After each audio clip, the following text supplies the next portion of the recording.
Hello, everybody. Good evening. Now, you'll notice that this kind of looks like the regular show. I know I said I was doing it on the phone. Well, here's the thing. Literally 5 minutes ago, my internet router gave me a green light. And it's been holding steady for quite a wee while. So, I thought I would chance it and see. And hopefully it'll hold out. I can't guarantee that it'll hold out. If it doesn't, and we lose the stream altogether, don't worry. If that happens, just back out of this stream and just go to my regular channel and wait there, and I will start a new one up on my phone if the internet goes down. Okay? But yeah, the storm has passed, the wind has died down, and what I suspect has been happening is the wind has been yanking at our cable, and it's been pulling it out from where it's bolted into the wall, and basically that basically took the internet completely off. We do have an engineer coming out to come and repair it, but as I say, the wind has died down, and that kind of has meant that somehow we appear to have a connection. I don't know how good it's going to be or how long it's going to last like this, but for right now, it is like this. So I'm going to kind of go with it and see what happens. But yeah, ultimately, hopefully, we'll have somebody coming around tomorrow to look at it and assess how bad the damage is. So yeah, that's kind of what the story is today. But yeah, it's been a pretty bad storm. A whole bunch of trees have been taken out, and that's kind of what the deal is. There's basically a big tree outside at the back of our garden. It's about 40 feet tall, and basically the angle that it is leaning at, it is pulling on the cable and trying to pull it away from the mounting on the wall. And when that happens, we'll lose connection completely if it goes. So it is what it is. So there's only 4 people here, according to the analytics. But I'm hoping that we'll go up a bit more. Okay, we're up to about 12 now, which is, I think that's right. Let's see.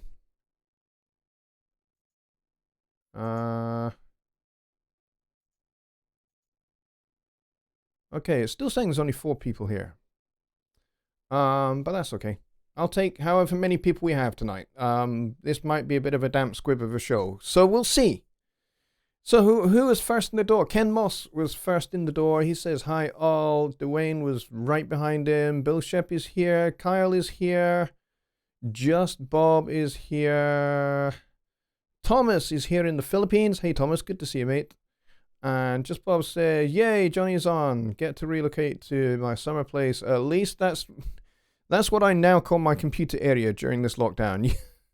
I know what you mean.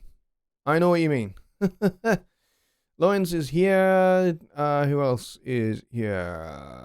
Mika is here. Says hello all. I'm here with Bellows on. I hope everyone is well. Michael Johnson is here. 14 people are in the room, which is nice. So I think there is possibly something wrong with the YouTube statistics, because it's telling me there's 4, but clearly there are more than 4 people here, which is great. So I have no idea how long we're going to be able to go like this, but if I switch over to my phone, you just won't have the pretty background, but everything else will be good. The quality will still be just as good, because my phone has pretty darn good network capabilities on it, so we'll be good. But yeah, no loss of life for this storm. It's just kind of a little bit of minor damage, some trees down, that kind of stuff. And we went out for a walk this afternoon when there was a little bit of a lull. The wind dropped down, so we went for a bit of a walk, family walk, and we found a couple of lampposts down, which is interesting.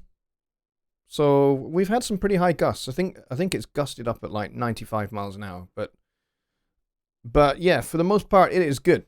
It's nice and quiet out there, which is nice. But yeah, I'm going to keep this relatively short because I have no idea how long the internet is going to last for. Because literally I looked out of the window just now and the cable is at some wonky angle. So it is connected somehow for now, but who knows? So we'll keep this short and we'll make this a Q&A kind of affair. And of course, because I'm doing my standard stuff rather than using my phone, we can do some Studio One stuff as well.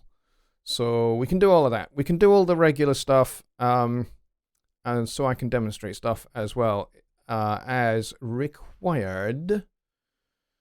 Michael Johnson, as I say, is here. Mika says, bells on. Excellent. And we've got 17 in the room, which is nice. Like it. Wasn't expecting anyone.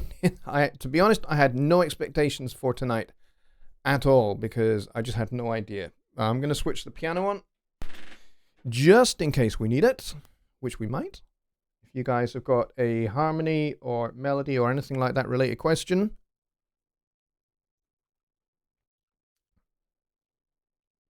we can answer that kind of stuff. So yeah. Let's go for it. Let's get your questions in the chat. Now, I know that there is definitely a delay with the chat of about 15 or 20 seconds. And I don't want to kind of sit quiet waiting for 20 seconds. So I'm going to keep talking until somebody posts a question to interrupt me, if that's okay with everybody. But yeah, it's been a bit of a funny time the last sort of 24, 48 hours. I've never been sure how, whether we're going to get internet at all. In fact, at one point this afternoon, I wasn't sure whether we're going to have electricity at all. So, but the power has managed to hang on, which is good. So, I guess we'll see what we'll see. And hopefully I will still have internet tomorrow so that I can actually do my job. Because no internet means I cannot work. So it would be nice if the internet just now stays on for a bit until the engineer gets here, and then I can get the engineer to fix the cable and then repair the damage to the wall, and then we'll all be good, hopefully. So nobody's posting any questions. So I guess you guys are good and you don't need me to answer anything, in which case we'll just end the show right here. After 12 minutes. Or not even 12 minutes. I think it's 10 minutes coming up for. So, yeah. I had no plans, no aspirations for this show whatsoever. So, this is your show, guys. It is whatever you want to make it to be. And if there is no questions, then we'll just end the show. Get someone to fix the tree. Well, yeah, that's exactly what is going to be happening. The tree is going to be fixed, but we can't get anybody out. We can't get anybody out to fix the tree until the storm had passed, which it appears it now has, because, I mean, it's been a good couple of hours now, and it's gone nice and quiet. So, which is cool. Nice and quiet is good, and the tree is not moving. So, but yeah, the tree is about 40 feet tall and about 9 feet wide.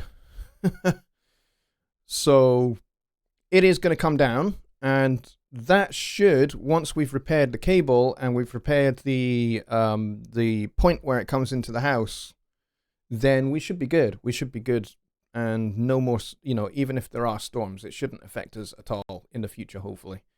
Alrighty, we're getting some questions, which is nice. Just got the BBC Discovery Orchestra yesterday. Have you seen it? I have not seen it, but it looks like it's pretty good. I probably should go and check it out. Another State Studio is here. I think you are new to my show, so welcome. I'm glad you're here. The more the merrier. I say we've got 17 people here. And Another State says, how are you streaming your audio? That is a great question. And I intend to do a video on this, actually. So there will be a more detailed answer than this. But the short answer is I am using a PreSonus Studio let me start that again. I'm using a PreSonus Studio 1824C, and that has loopback capability, which basically means it has the ability to have a virtual input. So what that means is I can take my output and virtually run it back through the interface as a separate pair of inputs, which is great because what I then can do is I can set my streaming software, which is OBS, to receive from that virtual input. And that means that this mic can go through one input, which is just the regular normal inputs, which is the front of the interface. So the mic and that guy are going through the front of the interface, and OBS is receiving that as one set of inputs. But it is also receiving a pair of virtual inputs, which is for Studio One. So I can get Studio One open and I can show you that. Just give me 1 second to do that. So once we've got Studio One open, I can show you how this all works. At least a little bit anyway. It's just scanning my little collection of plugins. And I don't have loads of plugins, it has to be said. I only have about 30 or 40 plugins. I know that there are some people out there that have like 2,000 plugins. Why? Nobody needs 2,000 plugins, surely. You know, I get and I understand that there are there are multiple, you might have need for maybe a whole bunch of compressors. Like you've got an optical compressor, you've got a FET compressor, you've got I don't know, you've got like lots of different types of compressors, and even an 1176. There are several different varieties of 1176 compressor. So you might have all of those. So okay, maybe there is an argument for having like 14,000 plugins, but really, I am not convinced. Okay, Studio One is up and running, so I can show you how this now works. So let me go over to hang on. There we go. Because there's some things I cannot show you, which I have to be careful not to show anybody anything that has emails and that kind of thing. Because I don't want you guys to see my emails. My emails are between me and the people that I'm emailing. All right, so here we are, Studio One. And not only can I show the screen, but because I have the virtual inputs, as I talked about in Universal Control, and I have OBS receiving from, I should say, that set of inputs, I can do this. Hang on, let me just mute that channel because you don't want to hear that.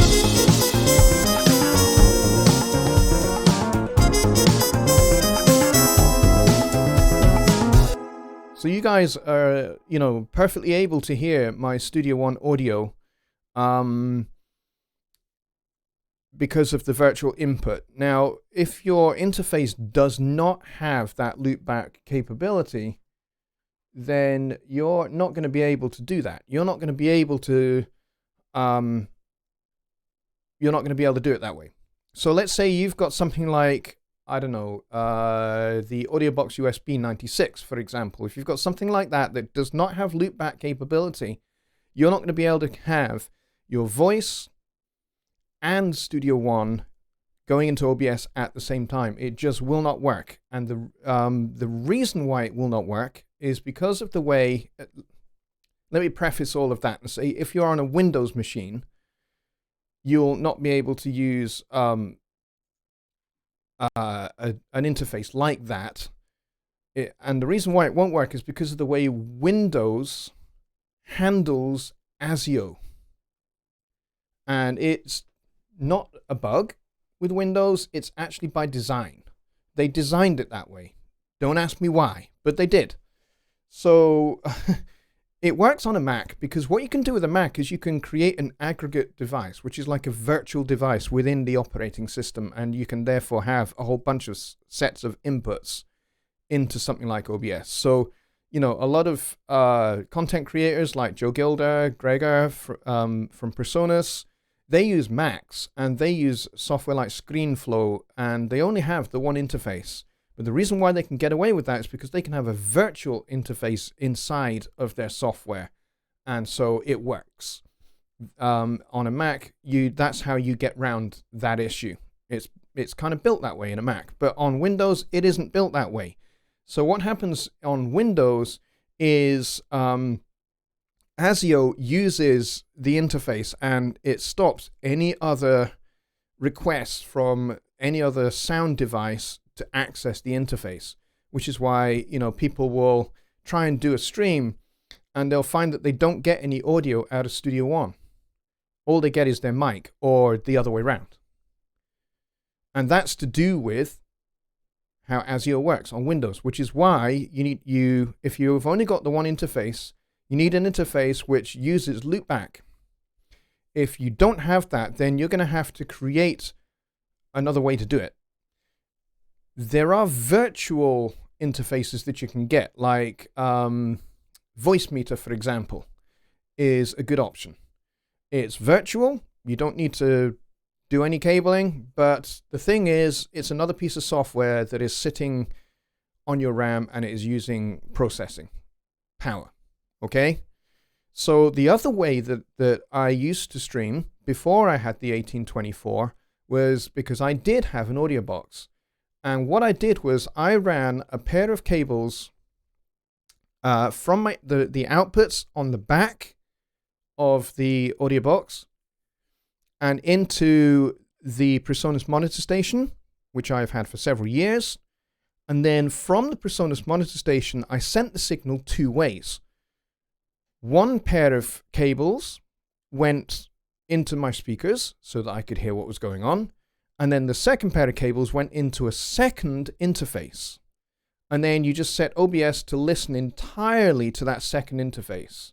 You don't need to have like the two channels or anything like that. You can do, but you don't have to. You can just have the one set of inputs in OBS, and you set OBS to receive from your secondary interface. So it works, having two interfaces, and then you just set it and forget it. You don't have to worry about it again. And I guess maybe the same with Voicemeter, except you have to remember that when you are wanting to stream, you have to make sure that you don't forget to get Voicemeter up and running. Whereas with the two interface setup, it's just always there. It is always ready to go, and you just hit stream and off you go. So, there are two ways to do it. You can either do the Voicemeter way, or you can, you just need to get yourself an interface that has loopback. Pretty much all of the PreSonus Studio series of interfaces have loopback capability. So the 2.4, the 2.6, the 6.8, the 1810, the 1824, the Studio 192. They all have loopback capability. So those are the interfaces that will do exactly what I'm doing right now, and they will do it really, really well. Now, when I first got my new machine, just at the beginning of this year, my new Windows 10 machine, I set everything up like I normally do with my second interface and everything else. Only to find that my second interface didn't work on Windows 10 because it's that old. I had it for like 11 years and it just wasn't going to work in Windows 10. So that's when I discovered this whole loopback thing and set everything up as loopback. And now it works really well because in OBS, let me show you, hang on. Let me bring this over onto this screen here. And let me show the screen so you can see it. There we go. So now you're seeing exactly what I'm looking at. So you're looking at OBS, and you can see here, this is me talking to you. And then on this top channel here that says main audio, this is anything else on my system. So Skype will come through here. A Zoom call will come through here. And system audio, so notifications from Windows sounds, they will all come through this main audio channel. So here's Studio One. You can see Studio One being played on the top of the channel there. And then that's me talking to you on the bottom. So I've got them separated out. Now, the cool thing about having them separated out like this is that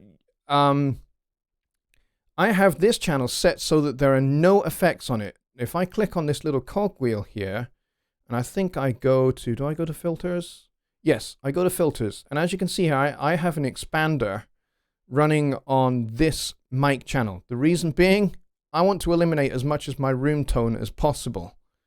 And so you don't hear extraneous noise. You don't hear, because my studio is right next to the toilet. Toilet is just the other side of that wall. And in fact, my wife just went to the toilet, so I heard the toilet flush. But you won't hear that because the expander is set so that as soon as I stop talking, it cuts the audio completely. And it does it really nice and subtly, so you don't even notice it's doing it. So, yeah, you won't have heard the toilet flush like I just did. So yeah, let me go back to that screen there. There we go. And then I can drag OBS back over to my second monitor.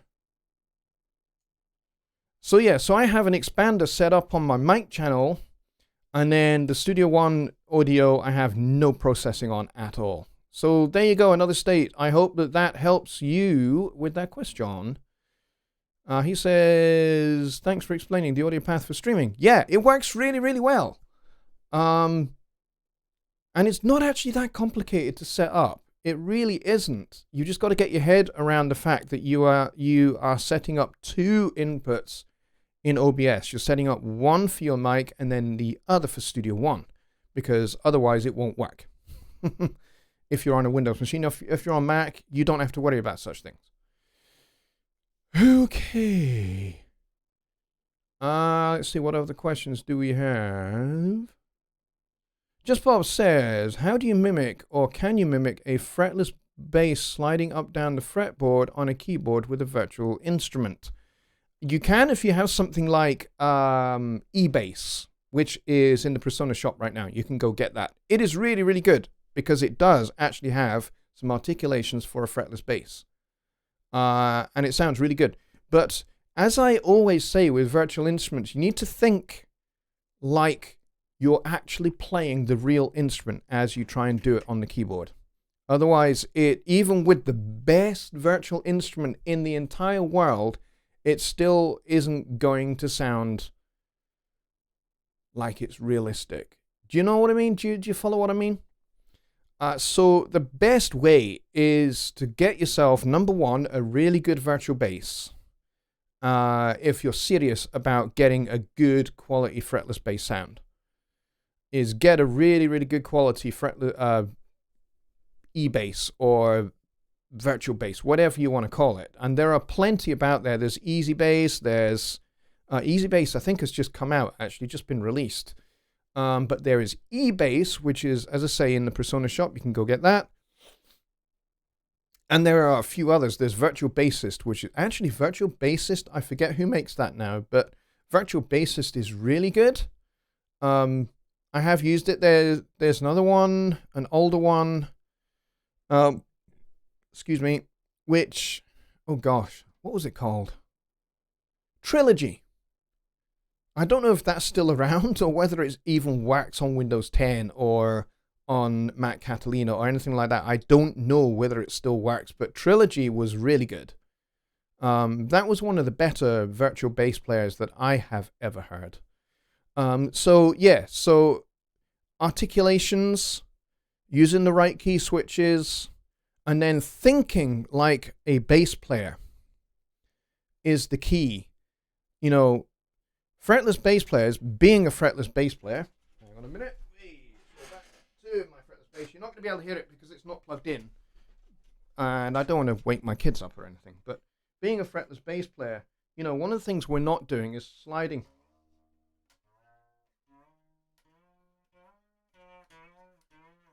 You know, we don't slide all the time. It's kind of when we need to that we slide. You know, most of the time it's...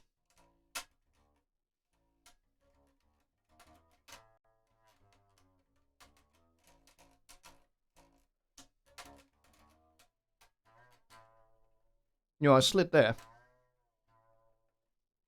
But one of the cool things about fretless bass is you can slide harmonics. Hang on. Which you might not be able to hear very well.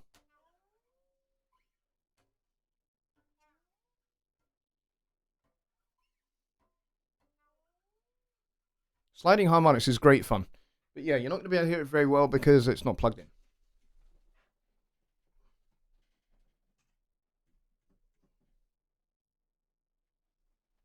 But yeah, the secret is think like a bass player. Think like a bass player. And if you don't know what that means or you don't know how to do that, ask a bass player. Ask a bass player, how much do you slide when you're playing a fretless bass? And you'll find that most of the time we don't do a whole lot of it, to be honest, unless it's particularly required for the style of music that you're being asked to play. But otherwise, most fretless bass players like me, we tend to play it like it's an upright bass. Just, easier to carry around, upright bass, to be honest. So there you go. I hope that helps with that. Kyle says, virtual loopback works a treat. Yes, it most certainly does. Have you ever heard of Detour Records in the UK? I've heard the name before. I don't know very much about them. Ken says, I told 2 friends, and they told 2 friends, and so on and so on. Cool. Just Bob says, don't let your wife watch the replay. Probably better to... Sure, she doesn't want to hear about bathroom habits. Yeah, my wife doesn't watch my show. You'll be glad to know. Trillion. Trillion is Spectrasonics. Yes. That's right, Trillion. It's not Trilogy. I don't know where I got Trilogy from. But yeah, Trillion. Trillion is really, really good. It's been around for donkey's years, and it's great. Mike Neighbours here. He says, I guess you got your internet back. Not entirely. I have been outside and had a look at the cable. It's pretty much hanging by a thread. Basically there's a huge, great big tree outside that is almost fallen over, and it's yanking on the cable. So what's been happening throughout the course of today is that it's been the internet has been off and on, like, I don't know. It's been mostly off, and then occasionally it flickers back on for about 10 seconds and then goes off. But it appears to have, the wind has died down pretty much completely. So the tree is not being moved. So somehow the tree is resting in an angle at a position where it is not pulling on our internet cable. So it is hanging by a thread and we have a connection. So I thought, what the hell? Let's just do it and see. There we go. Just Bob says, okay, got it. Just curious how to run down keys and not hear the different keys being stroked. Yeah, if you're doing that, yeah, not really going to cut it unless the sound that you're using will allow you to kind of get between the cracks a little bit. But yeah. Most oftentimes, things like Trillion, I know Trillion because I used to use that a lot back in the day. Back in the early 2000s, kind of 2001, 2002. There was an articulation on that where you could basically have it. They sampled somebody sliding down the whole fingerboard. But starting on like pretty much every point on all 4 of the strings. And it worked a treat. So yeah, if I didn't want to play my fretless, or for whatever reason I couldn't play my fretless back then, I used Trillion, and it worked great. Old school funk and soul is here. So how are you going to fix the cable situation? Yeah, we're going to have to get an engineer to come out and do it. Because it is definitely outside of my sphere of expertise for sure. There is no way I can fix it because it is external. It's outside to the building. So the first thing that's going to have to happen is the tree is going to have to be cut down, and then they're going to have to untangle the cable, and then they're going to have to repair the connection into the property. So yeah, we're hanging by a thread at the moment, and the router is underneath my desk here, so I can have a look, and I can see that it's absolutely rock steady at the moment. But I don't know that quality of picture is as good as normal because I think our upload speed is definitely a little bit down on what it normally is. Normally we have 21 megs per second upload is what we normally have. And I certainly noticed that it's maybe down a wee bit. So it's maybe down to about 14 or 15 megs per second at the moment. And that's probably because of the tension in the cable outside. So is that your landlord's responsibility? No, the cable actually belongs to British Telecom. But our broadband is operated by a company here in the UK called EE. And it is them that are going to organize fixing it. Just Bob says the picture is great. Well, that's good to know. Thank you. That's very good to know, actually. But yeah, our speed is just a little bit down on what it normally is. Rolly Seaboard works great for smooth sliding down keys. Yeah, those are great devices. They are awesome. I would like to get my hands on one of those. I've seen Cory Henry play one. Yeah, a little while back. If you don't know who Cory Henry is, he's basically a keyboards or Hammond organ genius. He has a band called the Funk Apostles, and they are outstanding. Cory Henry was one of the keyboard players and Hammond organ players in Snarky Puppy. And that's where I first came across him, actually. But yeah, he's a genius, and I've seen him playing one. On a video, I think it was from NAMM maybe 2-3 years ago, possibly. Old School says, picture is great. Well, that's good to know. Donny Hill is here. Just both says, sorry, I meant the tree being cut down. The tree being cut down, I don't know. But I think because the broadband cable has got entangled with it, I think the broadband company, in cooperation with British Telecom, are going to cut the tree down. So they will probably hire out a tree surgeon to do it. But yeah, I have informed the landlord of what's going on. They're well aware of it.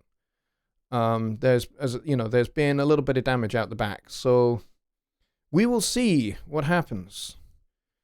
Kyle is on his way. He says, good night, all, have to run. Okay, mate, well, you take care, and thank you very much for dropping in. I really appreciate it.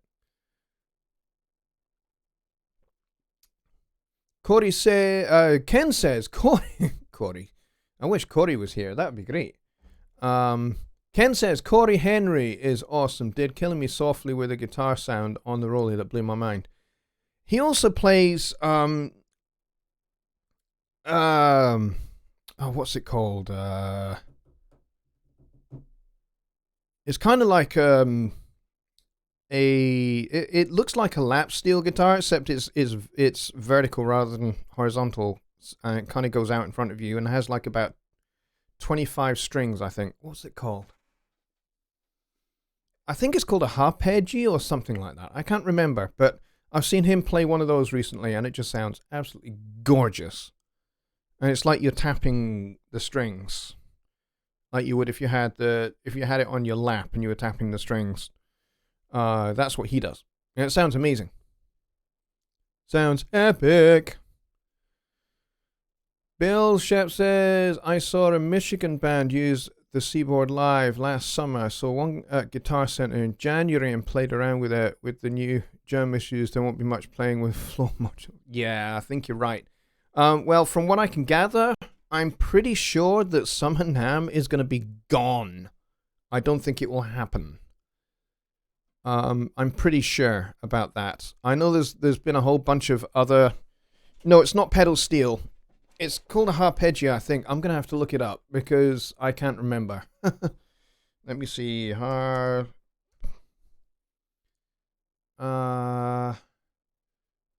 think this is it. Let me go look.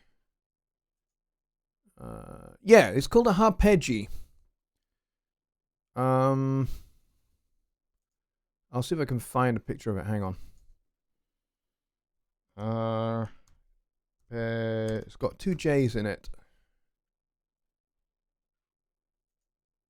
I'll see if I can find a picture of one. Do an image search.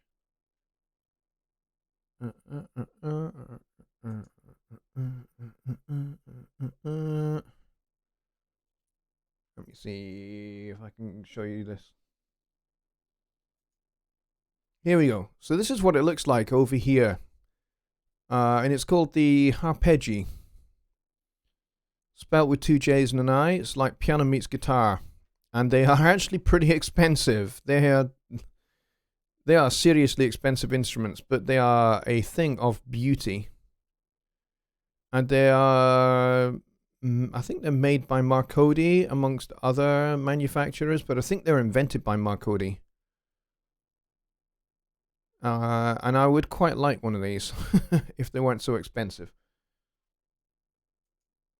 But there you go, Harpsichord. And there's a couple of videos out there of, yeah, Summer Noun's cancelled, yeah. Yeah, I was pretty sure it was. I think it'd be crazy for it to have gone ahead. Only $6,000 for a 24 string, yes. I would love one of those, but I don't have $6,000. Ken says, even though I know it does nothing, I have vibrated my fingers on a keyboard trying to get vibrato or tremolo sounds. All about playing it like you're playing the real instruments. Really made for that. Yes. And actually, interestingly enough, the university where I studied for my undergraduate music degree, I did a weird degree. I did audio engineering with music and musicology. And one of the things I got to play whilst I was there was a harpsichord. An actual 18th century harpsichord. And the cool thing about a harpsichord is when you play the note, I mean, it doesn't do anything here on the Fender Rhodes kind of sound here, but if you kind of wobble your finger from side to side on a harpsichord, it actually creates a little bit of vibrato. Doesn't really do that on the piano. The reason why it doesn't do that on the piano is because when the hammer hits the string, it immediately recoils.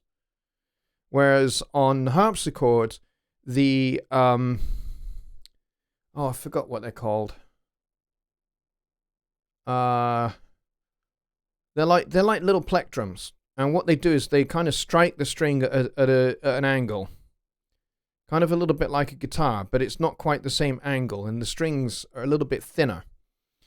But when the plectrums strike the harpsichord, they kind of stay against the string, and you get this very cool little vibrato effect. And I think, you know, the principle might be a little bit similar.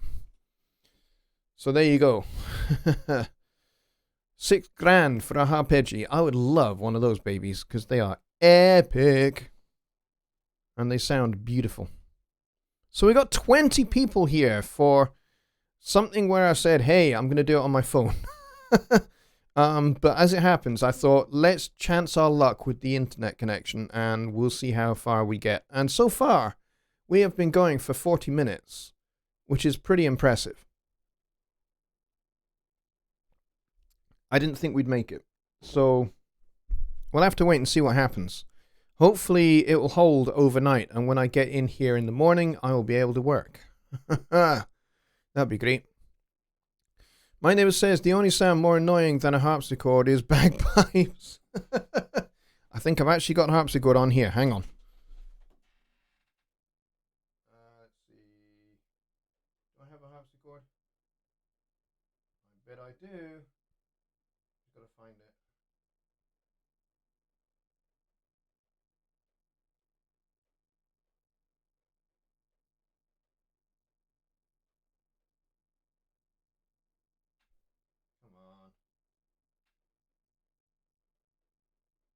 Pretty sure we have got a harpsichord on here.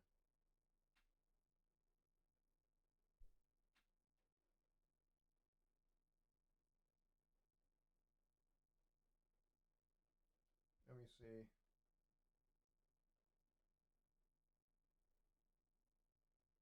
Maybe not.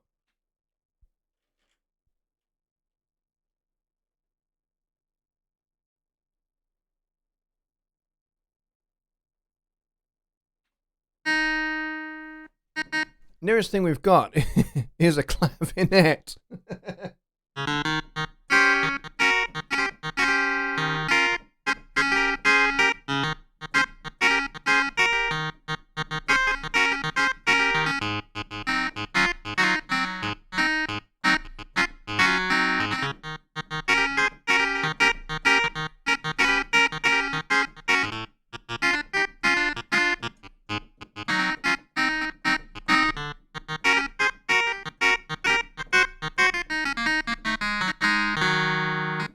There you go.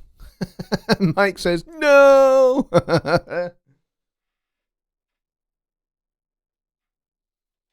Sorry, Mike, I had to do that. And about 3 people also walked out. John Anderson is here. He says, just wanted to drop in and say wave, wave, wave. Awesome. Thank you very much for that. I appreciate it.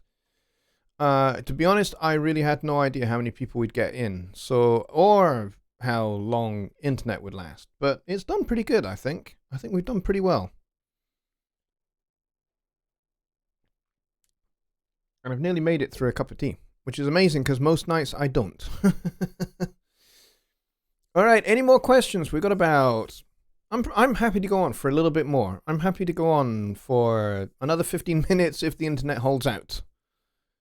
But yeah, as I say, if the connection goes off, I'll maybe pick up on my phone and carry on. But we'll see. We'll see. We maybe won't need to go that far. But yes, any more questions?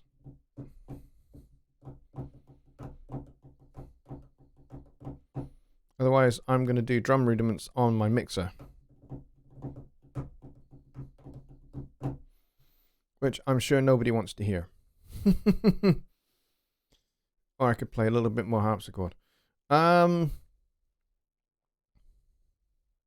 Rick Campbell is here. Hey Rick, good to see you. He says, my HP is dying in blue screen and now going to buy a Mac. Okay, that's an expensive investment. Going from a PC to a Mac. I would say they are whichever platform you go for, whether you are Windows or Mac and you're wanting to switch from one to the other, either is an investment. But I think really of the two, the biggest investment is Mac. And the reason being is that you're not just buying a Mac and going, hey, I have a Mac computer now. I can do Mac things on a Mac. Yes, you can, but you're also buying into the Apple ecosystem. Whereas for PC, there is no ecosystem. So you're not kind of buying into that. So, you know, there are pluses on both sides, I think. You know, on the one hand, Macs provide apparent reliability because everything is made spec for a Mac system. So all the hardware is kind of built for a Mac. Whereas for a PC, most PCs are built with components from all sorts of third-party manufacturers. And if you're building your own PC, you really, really need to know what you're doing to make sure that everything is compatible and plays nicely with each other. You know, there is that issue, whereas with a Mac, well, I don't really know that you can build your own Mac like you can a PC. Which is why if you're going to get a PC, yeah, you can buy one off the shelf at Best Buy or something like that and get yourself, you know, something reasonable, or get a gaming PC from, you know, somewhere like PC World in the UK or somewhere like that where they're a computer specialist store. You can certainly do that. But the thing with those is they're not really built or designed for handling audio. Which is why in the Presonus knowledge base, there is a brilliantly written article on optimizing for audio for both Windows and Mac. They both have their flaws, my opinion.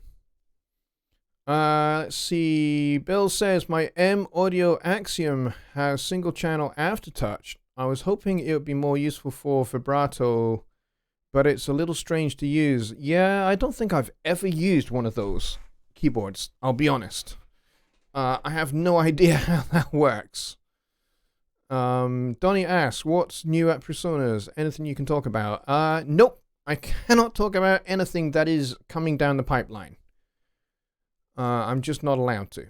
But, you know, suffice to say, there's always new stuff coming from Presonus. Presonus are prolific in output. I mean, you only have to look at hardware and software developments over the last 3 years, and you can see just how prolific we are. We've put out so many products. and built so many interfaces and mixers and all sorts that are incredible and groundbreaking in many cases and award-winning. Like the Series 3 mixers have won a whole bunch of awards.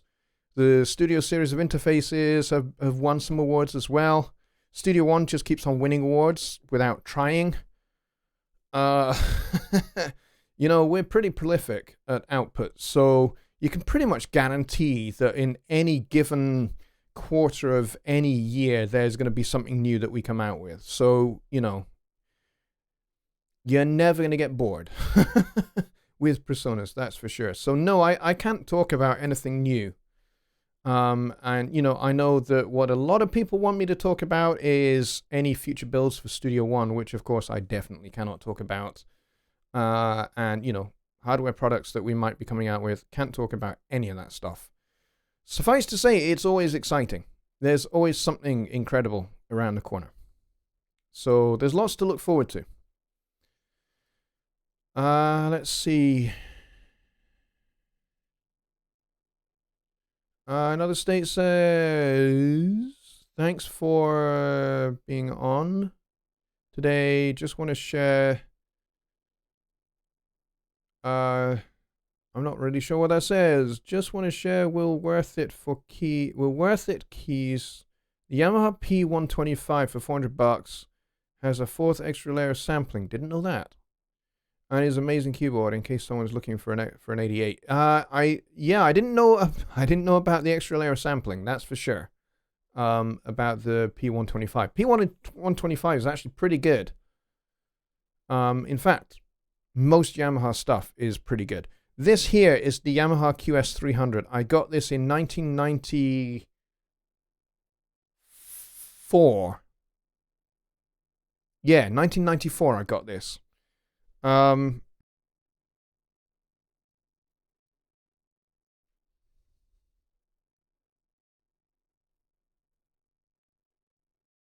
right, hello, I think we're back. Sorry about that. We went off. We lost internet altogether. Hang on just a moment. Let me get the lounge back. There we go. Yeah, the stream went down. Sorry about that, guys. The internet went off. But we should be back now. Hopefully. Let me just check again.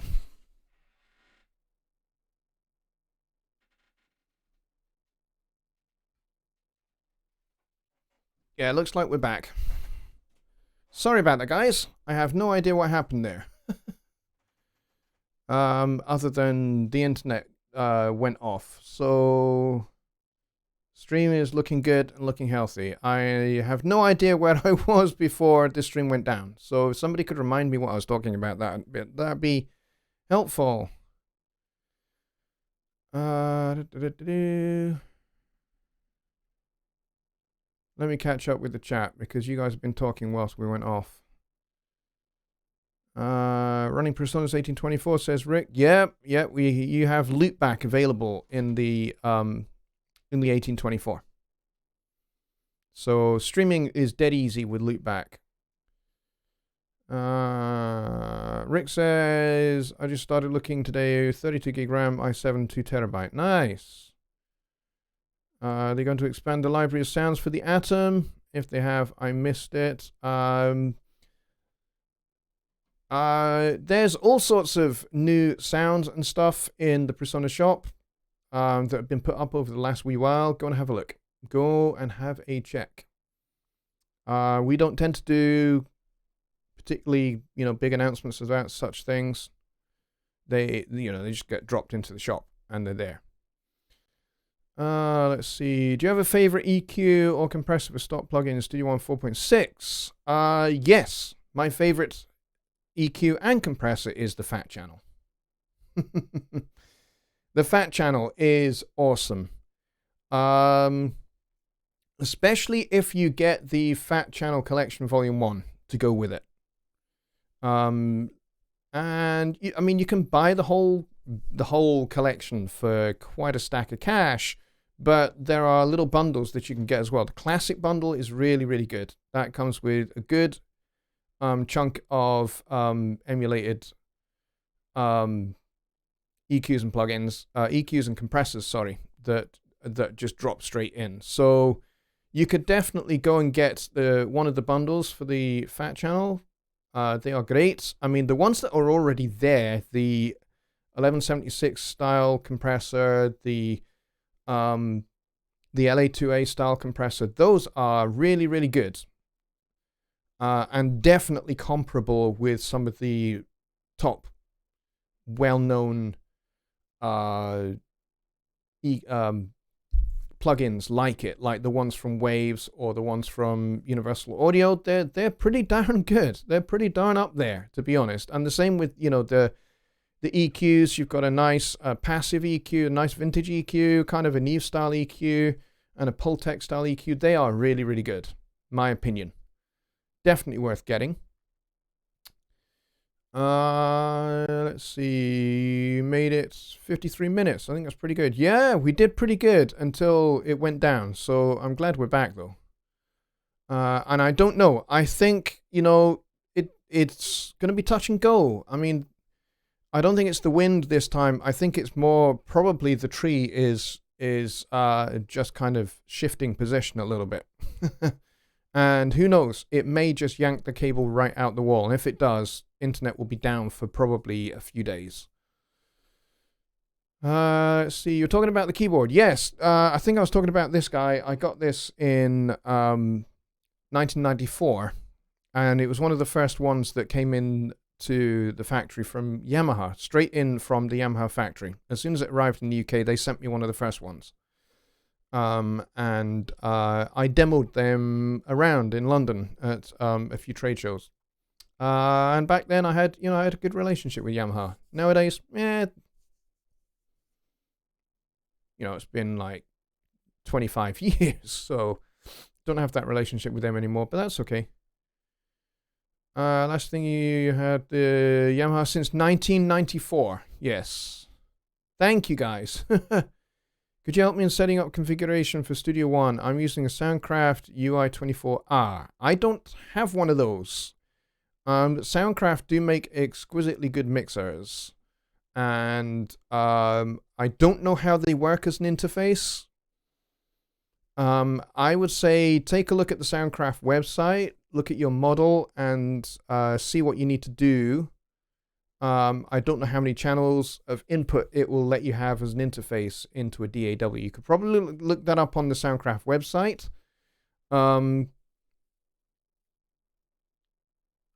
Because I know nothing about that device. I'm assuming it's a mixer that has a built-in USB interface. If it does, and it allows you to use all channels of the mixer as separate inputs to the interface side of the mixer into Studio One, then you're good. You just connect it via USB, and then you just need to add it as an audio device.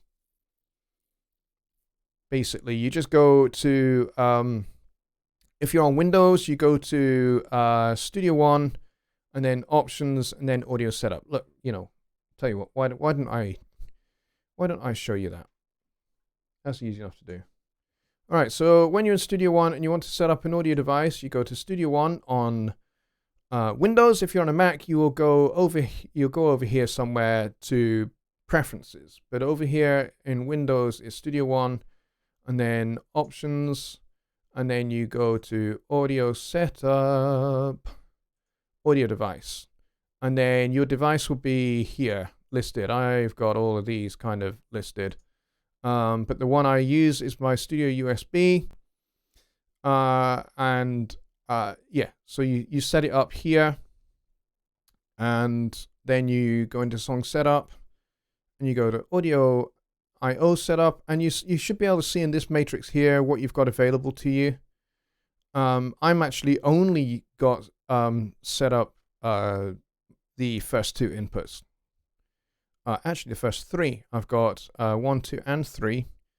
And then I've got the virtual stereo, which is what I was telling you about earlier. There's my virtual inputs. Virtual in 1, virtual in 2, left, right. It's a stereo input that I added. So I just went add stereo. with the interface set in loopback mode in universal control, these appear. If you don't have it set up in loopback mode, it will stop at 18. You'll only have 17 and 18, and then it will stop. You won't get 19 and 20.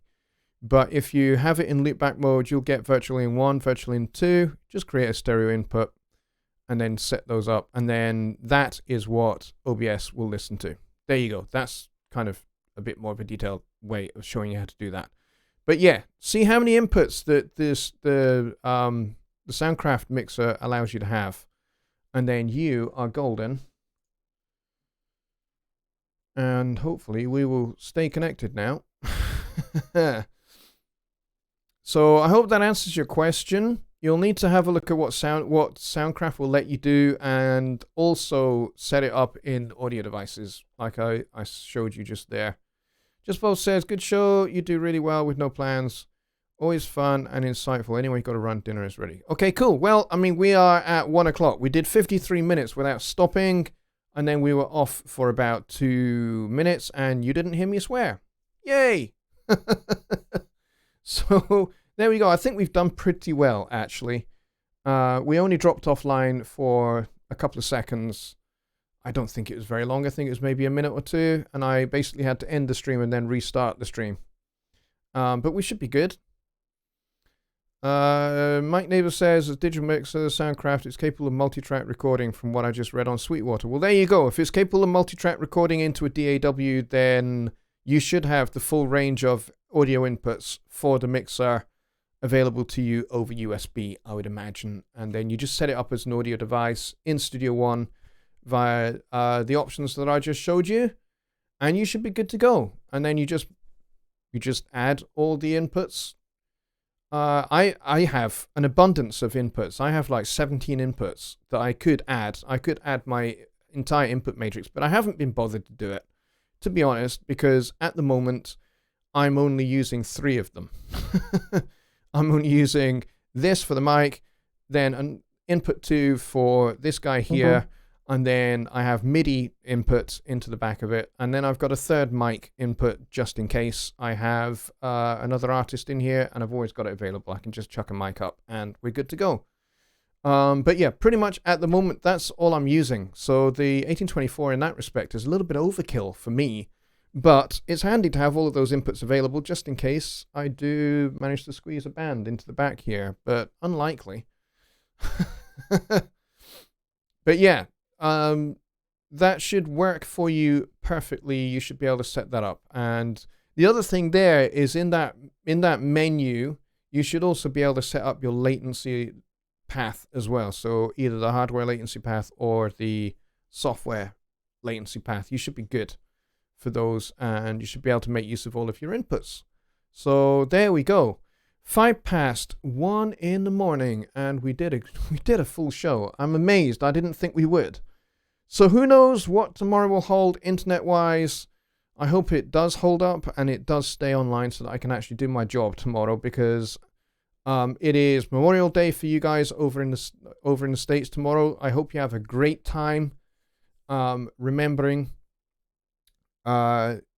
your war dead and the sacrifice that they made, and those that lost limbs, and those that lost their mental faculties and all of that as well.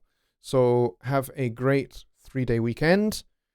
I pretty much will be the only one in the office tomorrow. So although the Presonus Europe guys will be in the office as well, so they'll be dealing with hardware stuff, and I will be dealing with software stuff.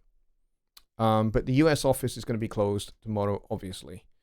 So have yourselves a fun 3-day weekend, and I will see you guys, hopefully, if my internet is still working on Wednesday, I will see you on Wednesday for Songwriting Simplified over on Jonny's channel. But we'll just finish with the last couple of things. Bill says, I have a Behringer with 8 inputs and SPDIF, so I added an extra 8 using Light Pipe. I used 12 for my drum set. Awesome. That's very cool. That's a good way to do it. Rick says, cool, I had a G3 years ago. Did you one? Yes, I remember those. All right, folks. Good night, everybody, and I will see you very soon. Take care. Now, where's my end of show button? There we go. Good night, everybody.